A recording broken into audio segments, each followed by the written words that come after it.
Finally आज दिवाळीच्या फराळाला सुरुवात झाली बघा. तर पहिलाच गोडाचा पदार्थ मी बनवत आहे करंजी. तर त्यासाठी बघा अर्धा किलो पिठी घेतली. पिठीमध्ये थोडंसं मीठ घातलं. मीठ घातल्याने वरती करंजीचं जे आवरण असतं त्याला खूप छान टेस्ट येते, म्हणूनच मिठाचा वापर आवर्जून करा.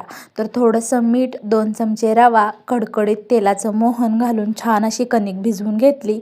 कणिक 1.5 तासासाठी भिजत ठेवायची. तोपर्यंत आपण सारणासाठी खोबरं छान असं भाजून घेतलं. त्यामध्ये 2 चमचे रवा देखील भाजून घेतला. त्याच्यानंतर लगेच खसखस देखील भाजून घेतली. 2 चमचे खसखसचा वापर केलेला आहे. मग तीळ देखील घातले. तिळामुळे सुद्धा खूप छान करंजीला चव येते. हे सगळे पदार्थ एकजीव करून घेतले. गार झाल्यानंतर त्यामध्ये वेलची पावडर घालून घेतली आणि पिठी साखर देखील घातली.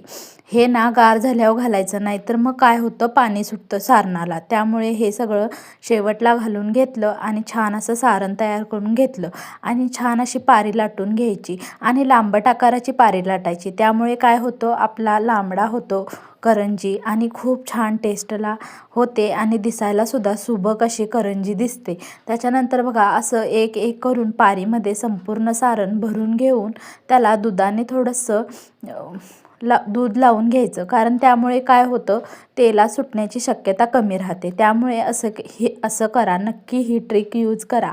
त्याच्यानंतर आपण चिरण्याच्या साहाय्याने हे आकार देऊन घ्यायचा. खूप छान अशी करंजी होते. तुम्ही बघू शकता किती छान अशा करंज्या झाल्या आहेत. चला तर भेटूया नेक्स्ट व्हिडिओमध्ये.